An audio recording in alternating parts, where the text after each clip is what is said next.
नमस्कार, मी advocate Rakesh Sontakke justice for ऑलमध्ये तुम्हा सर्वांचं स्वागत आहे. जस्टिस फॉर ऑलमध्ये आपण राजकीय, सामाजिक अशा विविध विषयांवर चर्चा करीत असतो. असे विषय की ज्याचा परिणाम देशाच्या विविध घटकांवरती होत असतो. तेव्हा आजचा विषय आहे इंग्रजांनी लूट करून सोपविलेला भारत. इंग्रजांनी आपल्या देशाची सर्वच बाबतीत लूट केल्यानंतर, छळवणूक केल्यानंतर या देशाची धुरा काँग्रेस पक्षाकडे सोपवण्यात आलेली होती. देशासमोर कितीतरी समस्या, आव्हानं वाचून उभी होती. आपल्या देशामध्ये एक सुईसुद्धा बनत नव्हती. अशा परिस्थितीमध्ये देश सांभाळण्याचं कार्य काँग्रेस पक्षाकडे देण्यात आलेलं होतं. आपल्या देशामध्ये केवळ 50 गावात वीज होती. पाण्याच्या नळाची व्यवस्था कोणत्याही गावामध्ये नव्हती. आपल्या देशाकडे केवळ 3 ते 4 विमानच होती. देशाच्या 4ही सीमा खुल्या होत्या.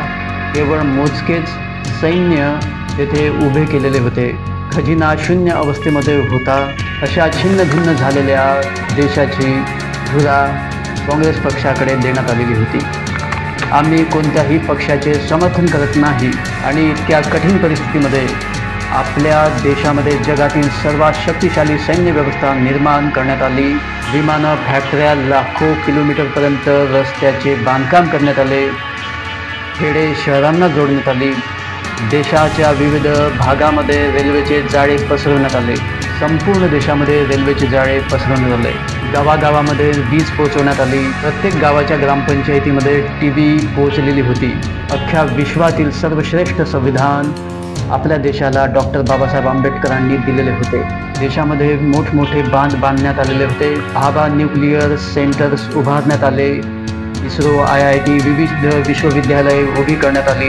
देशामध्ये विविध छोटे मोठे कुटीर उद्योग सुरू करण्यात आलेले होते व त्यांना प्रोत्साहन देण्याकरता सरकारने विविध योजनासुद्धा आखलेल्या होत्या. त्याची अंमलबजावणीसुद्धा करण्यात आलेली होती. त्यानंतर युद्धप्रसंगी इंदिरा गांधींनी पाकिस्तानचे 2 तुकडे केलेले होते.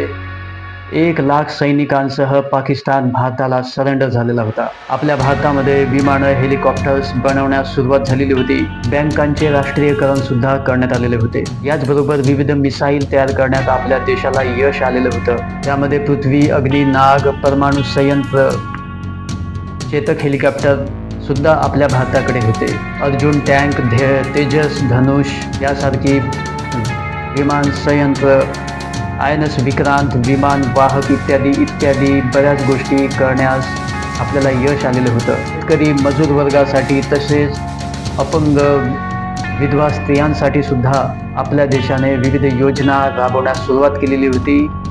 आजही त्या योजना सुरू आहेत. मात्र 2014मध्ये आपल्या देशाला अतिशय दुर्दैवी सरकार मिळालं. त्या सरकारने इलेक्ट्रल बॉन्डच्या माध्यमातून पैसा लुटण्याचा उद्योग सुरू केला. ED, CBIचा उपयोग करून त्यांना हाताशी धरून या विविध मेकॅनिझमचा उपयोग घोटाळेबाजांना आपल्या पक्षामध्ये सामील करण्यात या पक्षाने काम केलं आणि चंदा दो और धंदा दो अशासारखे उद्योग या सरकारने चालवले. अशा प्रकारे या देशामध्ये किंवा जस्टिस फॉर ऑलमध्ये आज इतकंच. पुन्हा एकदा सांगतोय, आम्ही कोणत्याही पक्षाचे समर्थन करत नाही. धन्यवाद.